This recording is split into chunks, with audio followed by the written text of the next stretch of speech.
He kept both hands on the hood calm as ever while the deputy rifled through their bags like he expected to find guilt folded inside. What they didn't know was the man they were patting down had dismantled corruption with nothing but a notebook and the law. And this time, he wasn't just taking notes, he was building their reckoning one violation at a time. Hi everyone. Today we're diving into a story that might just stop you in your tracks. It's not about big courtroom drama or headlines splashed across national news. It's about something quieter but just as powerful. What happens when two officers pull over the wrong couple? Not wrong because of who they were on the outside, but because of who they were on the inside. It's a story of dignity, preparation, and justice. And here's the thing. This could happen to anyone, even you. So before we dive into the story, take a moment to like the video and subscribe, but only if you truly enjoy what I do here. And while you're here, tell me in the comments where you're watching from and what time it is right now. The Georgia sun had just begun to tip westward when Leonard McAllister noticed the flash of blue in his rearview mirror. Highway 12 stretched empty ahead of them, framed by pines that had stood longer than some towns in the county. The air was still. The only sound came from the rhythmic thump of the turn signal he'd activated a full minute ago, forgotten in the uneventful silence of their drive home. He left it blinking. He wanted everything in plain view. Diane sat in the passenger seat, her hands folded neatly in her lap. "You see them?" she asked, voice low but steady. "Been behind us a few miles," Len replied, eyes locked on the mirror. "Now they want a word." He slowed the car, easing their dusty silver Buick onto the shoulder. The road hadn't changed in years. They'd driven it dozens of times after visiting their grandkids in Jackson. But this one was different. As the cruiser parked behind them, Len placed both hands on the wheel, 10 and 2. The kind of posture you take not because you're nervous, but because you've lived long enough to know how fast something can shift. "Why'd they stop us?" Diane asked again. Len gave a faint shake of his head. "Said broken taillight, I bet." She nodded once. "Except our taillights aren't broken." Two deputies emerged from the cruiser, each wearing sunglasses that reflected the sinking light like mirrors. One was tall, angular, late 30s, and walked with a kind of rehearsed swagger. That was Travis Colton. The other, shorter, bulkier, with the posture of someone who'd never been corrected in his life, was Blake Forrester. Colton came up on Len's side. Forrester rounded toward Diane. The window lowered halfway. "License and registration," Colton said, flat and bored like it was the 50th time today. Len nodded calmly. "You mind telling me the reason for the stop, officer?" "Broken taillight." "You sure?" Len asked. Not combative, just curious. Colton's jaw twitched. "You got a problem following a lawful order. I'm asking for clarification." That was enough for the tone to change. Colton's hand dropped near his holster. "Sir, step out of the vehicle." Diane didn't flinch. "They're escalating, I know," Len murmured. He stepped out slowly, every motion deliberate. His left knee popped as it straightened. He placed both palms on the hood of the car without being told. Colton patted him down, quick, forceful. "The way you do when you want someone to feel small." Meanwhile, Forrester leaned into Diane's side of the car. "Ma'am, keep your hands where I can see them." "They've been here the whole time, officer," she said gently. Forrester looked annoyed at her calmness. Colton was getting irritated. "You traveling for business or pleasure, visiting family?" Len replied. "Jackson, Mississippi. Long drive. You pack anything you shouldn't have." "No, sir." "You sure?" Colton leaned in, waiting for a crack. "I'm a retired federal attorney," Len said, tone even. "I know my rights, and I know you have no probable cause for a search." Colton laughed under his breath. Smart mouth. He turned to Forrester. "Search the vehicle." Forrester opened the trunk, then moved to the back seat. He rifled through an overnight bag, tossed aside a container of leftovers, and pulled open the glove box like he was hunting something he hoped to find. They found nothing, because there was nothing. 10 minutes later, Colton returned to Len with a slip of paper in hand. "Busted taillight," he said. Len took it without a word. The deputies returned to their cruiser, laughing as they walked.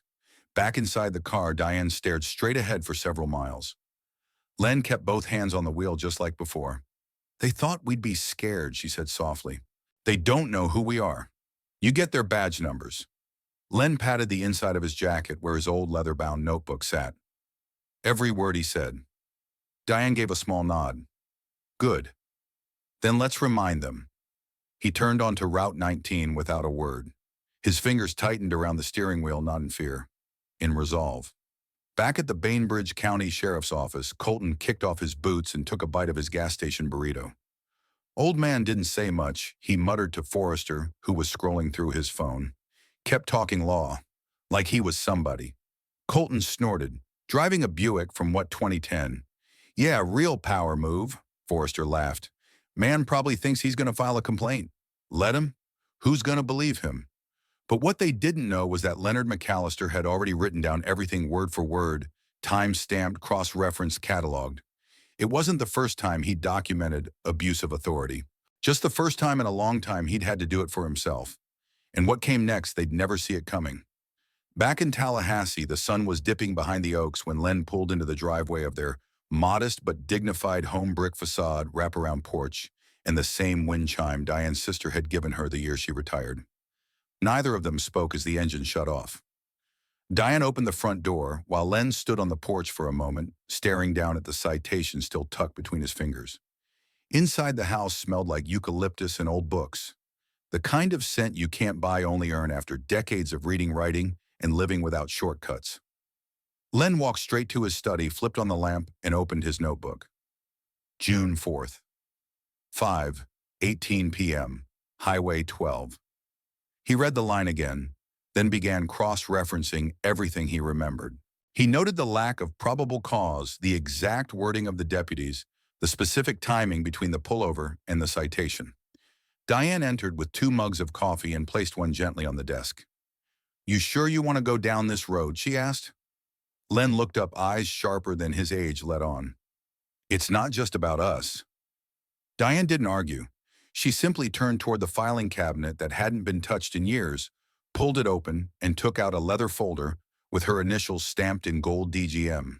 Diane Grace McAllister, family court judge, retired. She hadn't needed to use that title in a while, but tonight it mattered. Len picked up the landline and dialed a number he hadn't used in over a decade. Veronica Page, the voice on the other end, answered. Ronnie, it's Len McAllister. There was a pause. Well now, this must be important. It is. I'm listening. I need help building a case. Veronica was a former colleague, sharp as a scalpel and just as precise. She'd left federal litigation years ago to work independently as an investigative consultant, the kind who could dig up buried truths with a single phone call. They set a meeting for the following morning. Before sunrise, Veronica was sitting in the McAllisters' living room in jeans and a blazer laptop, open fingers moving fast. Diane served black coffee. No cream, no sugar. Let me guess, Veronica said as she scanned the citation. No body cam footage. They didn't even try to record, Diane said.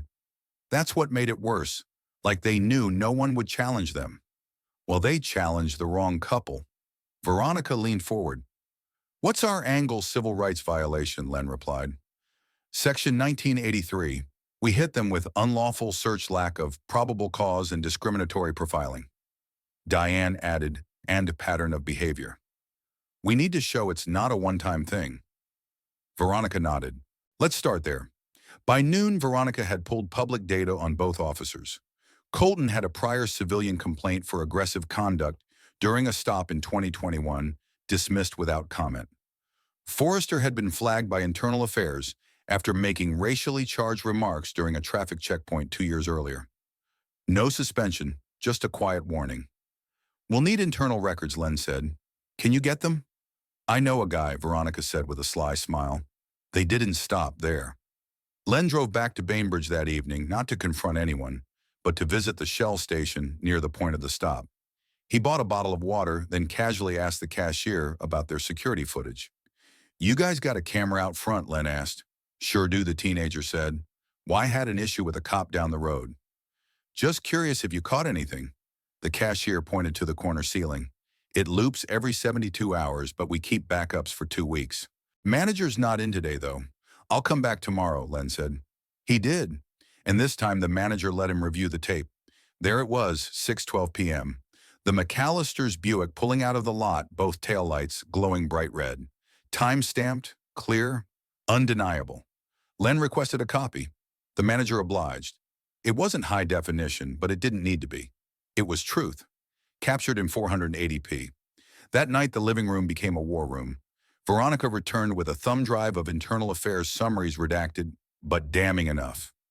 Diane organized the documentation into categories: dash cam, body cam, non-external footage, Shell station officer, histories marked and legal foundation, Section 1983, Amendments 4 and 14 case law precedents. I've also drafted the initial complaint, Len said, sliding the file toward Diane. She read the opening paragraph aloud. Plaintiffs Leonard and Diane McAllister allege that on the evening of June 4th, they were unlawfully detained, searched and cited by two deputies of Bainbridge County without probable cause and in violation of their constitutional rights. Diane looked up. It's strong. We're not going in for revenge, Len said. We're going in for record. The next morning, the lawsuit was filed in the United States District Court, Middle District of Georgia. The county clerk raised her eyebrows slightly when she saw the names but didn't say a word. She just stamped the papers and handed Len the confirmation copy. By the end of the week, the local paper had picked up the story.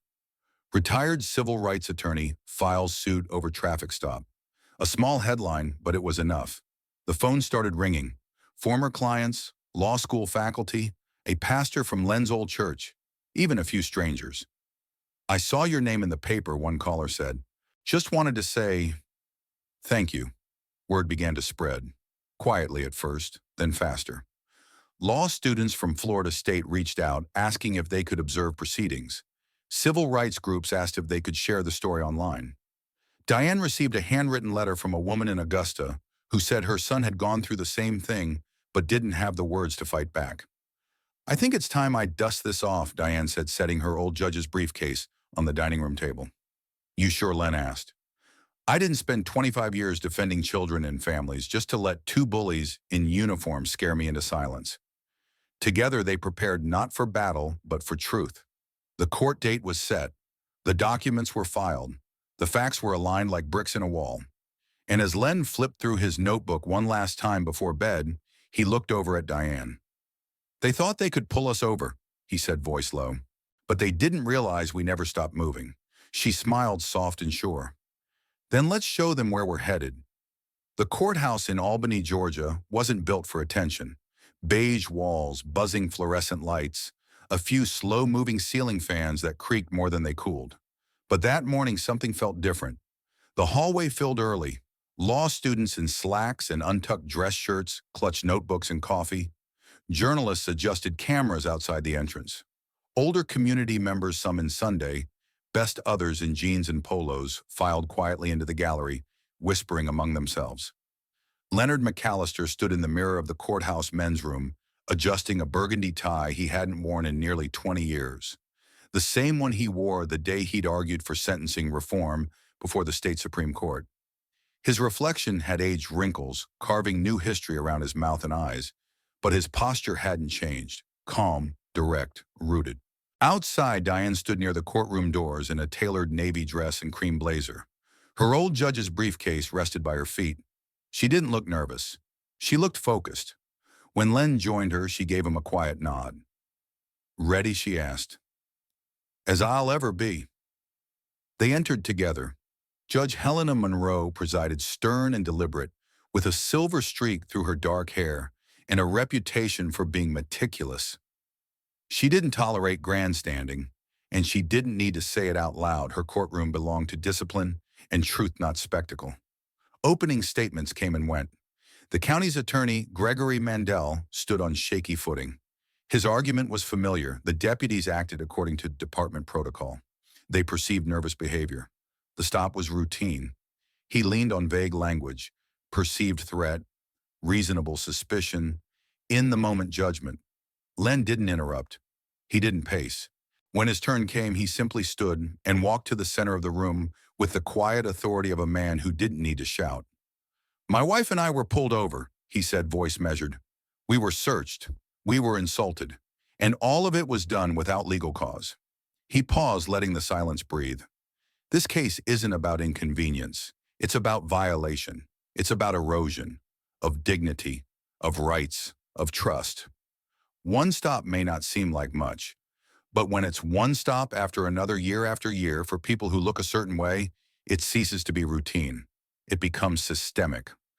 The courtroom leaned forward. He returned to his seat. Then came the evidence.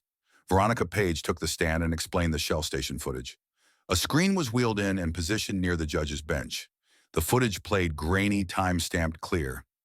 Len's Buick pulling away from the station with both taillights working perfectly. No malfunction visible, Veronica testified. Footage captured just 6 minutes before the stop. Next came dispatch logs. Mandel objected relevance, he claimed, but Judge Monroe allowed it. There was no record of probable cause submitted by either deputy prior to the stop, Len explained. No suspicious vehicle alert, no taillight citation requested until 10 minutes after the stop had concluded. The courtroom shifted again. Chairs creaked. Pens scratched paper. And then Deputy Travis Colton was called to the stand. He entered stiffly, eyes darting between the judge and Len. Deputy Colton, Len began. What was the reason you cited for pulling us over on June 4th? Broken taillight, Colton said, clearing his throat. Which one? The left. Are you sure? Colton hesitated. Yes. Len gestured to the screen. This footage taken 6 minutes before the stop shows both taillights functioning. Can you point to any defect? Colton stared silent. Len continued, did you file a repair notice or confirm with dispatch that the vehicle matched a violation report? No, sir. Why did you instruct me to exit the vehicle? You were uncooperative. By asking the reason for the stop, you challenged my authority. By asking a question, Mandel rose objection. Argumentative. Sustained, Judge Monroe said, but didn't reprimand Len. He nodded and backed away. No further questions. Deputy Blake Forrester followed. Same nerves, same hesitations. Officer Forrester, Len said, do you recall instructing my wife to keep her hands visible? Yes, had she moved them from her lap. No, sir. So why the command? She looked nervous. Nervous, Len repeated. Is that standard cause for instructing a passenger to exit a vehicle? Forrester's jaw clenched. Are you aware, Len continued, that under department policy, perceived nervousness must be accompanied by a clear, articulable suspicion of illegal activity to justify further escalation? Forrester muttered, I wasn't thinking about the handbook. That much is clear. Objections came. Judge Monroe sustained one, overruled another, but the rhythm of the courtroom had changed. Len wasn't making noise, he was laying bricks. One fact at a time, one contradiction after the next. Then came the pattern. Veronica returned with documentation prior complaints against both deputies. Redacted, yes, but verified. Colton had once drawn his weapon on a father changing a flat tire outside Macon. Forrester had been recorded making inappropriate comments during a 2020 checkpoint, but received only verbal reprimand. Neither had ever faced consequences. Len walked the courtroom through each complaint, each time drawing a line from the past to the present. Pattern of behavior, he said. Same methods, same language, same assumptions. The gallery was quiet. The energy had shifted. What began as a local incident now looked like a window into something deeper, darker and more familiar than anyone wanted to admit. Judge Monroe leaned back in her chair, scribbling a note. As Len stepped down from the floor, Diane leaned over to Veronica and whispered, now they know who they pulled over. Veronica smiled just slightly. Too late now. The day ended without a verdict. Judge Monroe called for recess until the following morning. As the McAllisters exited the courtroom, a young woman in a gray blazer approached. I'm a second-year law student at Florida State, she said breathlessly. Mr. McAllister, would you mind if I sat in again tomorrow? Len smiled warmly. You're not just welcome, you're needed. And as they walked out into the Georgia heat, the crowd parting gently around them, one truth settled into the air like gravity. Tomorrow wouldn't just be a ruling, it would be a reckoning. By the time the McAllisters arrived at the courthouse the next morning, the crowd outside had doubled. What had begun as a simple civil suit now felt like something larger, something people needed to witness. Black elders from Baptist churches in the next county over arrived in pressed suits and wide hats. A group of law students from Georgia Southern stood with clipboards in hand, jotting notes and sharing quiet conversations about precedent and constitutional rights. Even a few off-duty officers sat in the back rows, their expressions unreadable.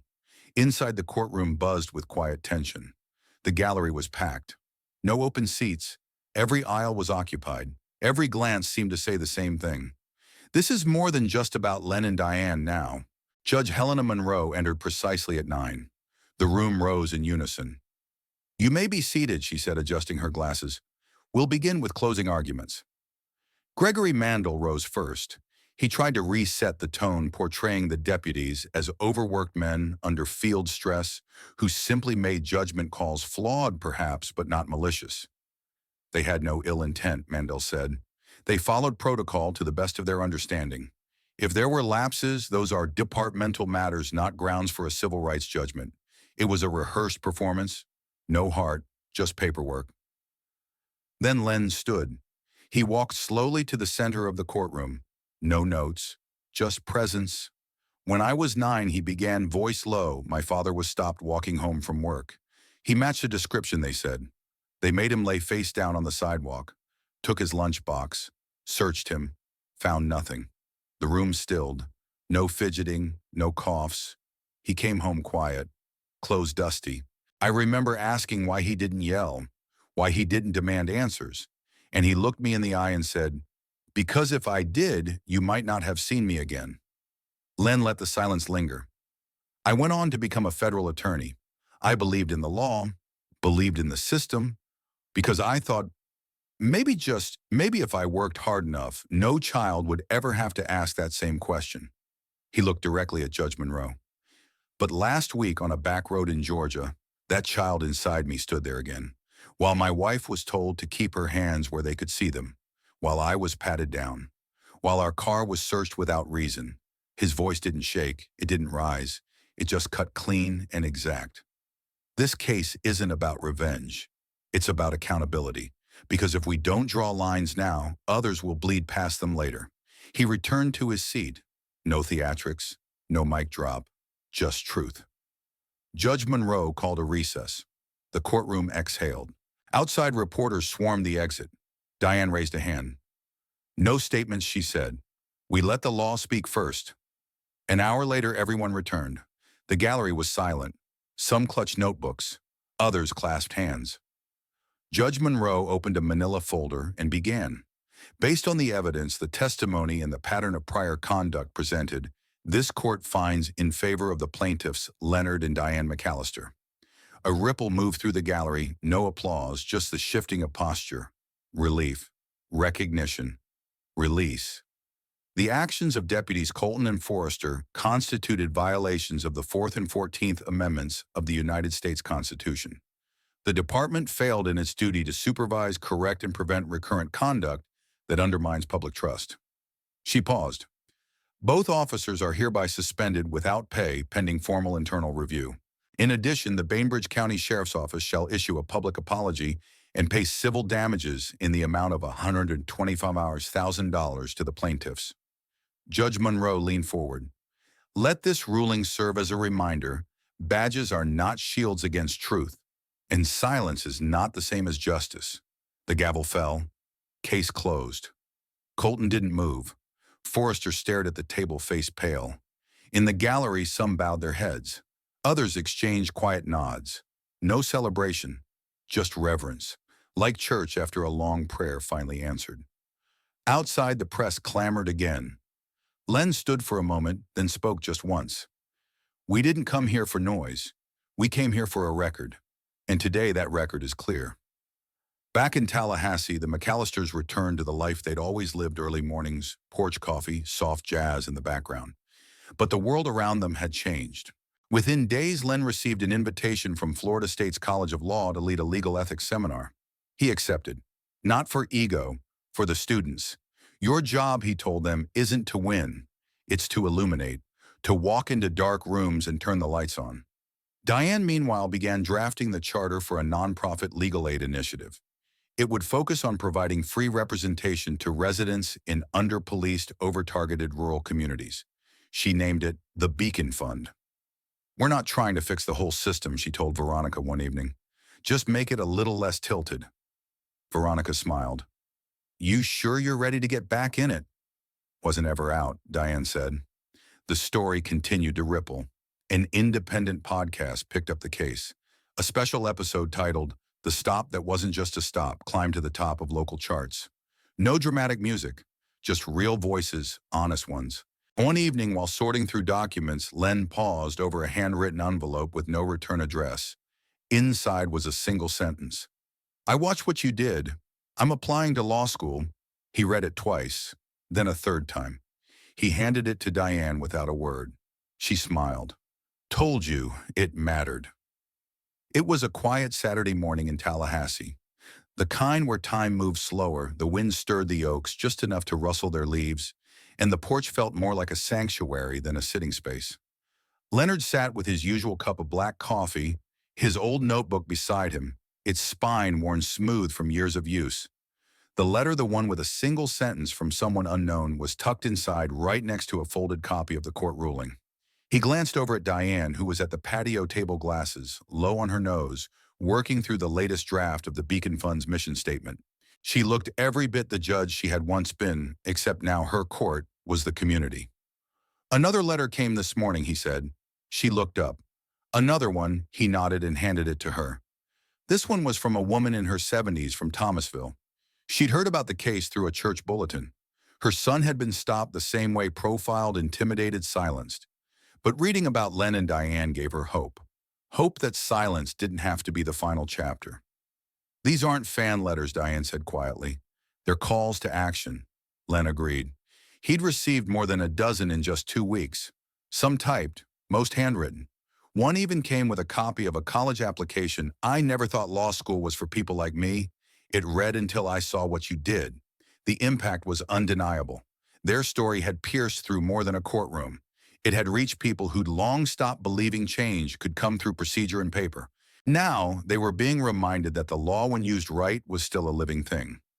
At Florida State, Len taught his seminar with no pomp, no podium. Just him, a whiteboard, a dry marker, and 24 students eager to understand how a calm voice and a leather notebook had unraveled an entire lie in open court. "You don't beat power by shouting," he told them one morning. "You beat it by documenting, by knowing your rights better than they do, and by being so prepared that when the moment comes, they can't twist your truth without tying themselves in knots." A student raised her hand. "Weren't you angry during the stop?" Len smiled. "Of course. But anger is a spark. You need structure to build a fire. That's what the notebook is. That's what the law gives you if you know how to use it." Meanwhile, Diane held weekly virtual planning sessions for the Beacon Fund. Former colleagues from her days on the bench signed on as advisors. Retired lawyers volunteered to train young legal aides. And every week they reviewed new requests for help letters from folks in small Georgia towns, from rural Mississippi counties, from Alabama parishes most attorneys had never heard of. The mission was clear: provide legal support to those who had none. Build a bridge where there was only a gap. Turn fear into advocacy. Veronica joined the board without hesitation. "You two do realize this is becoming a movement, right?" she said during a planning call. Diane only smiled. "We're not chasing movements. We're answering moments." But the ripples didn't stop there. The sheriff in Bainbridge was now facing mounting pressure. Civil rights organizations had submitted formal oversight requests. A state senator, herself a former prosecutor, called for an audit of all prior stops by deputies Colton and Forrester. Word was that Colton had quietly resigned. Forrester, on administrative leave, was reportedly under new investigation. None of this brought joy to Len or Diane. They didn't smile at the consequences. They didn't celebrate what others might call a win. Because for them, justice wasn't about payback, it was about restoration. "You think it'll change anything long-term?" Diane asked one evening, as they sat on the porch again, watching the sky turn a soft peach. "It already has," Len replied. "Someone out there is watching, learning, preparing." He tapped the notebook on his lap. "That's the first domino. And if even one person picks up a pen because of what we did then, yes, it was worth every mile, every hour in court, every moment we had to relive what they did to us." She reached for his hand. "Then I say we keep going." And they did. Every morning they rose early. Len read court briefs. Diane drafted policy guides. The Beacon Fund held its first legal clinic just 3 months after the verdict. 43 people showed up. Not one left unheard. One morning, Len found another letter in the mailbox. No name. Just a typed message. My uncle told me about what happened. I've never been in a courtroom before. I'm applying to be a paralegal. Thank you. He tucked it in the notebook, then stepped out onto the porch where Diane was already waiting, coffee in hand, ready for whatever came next.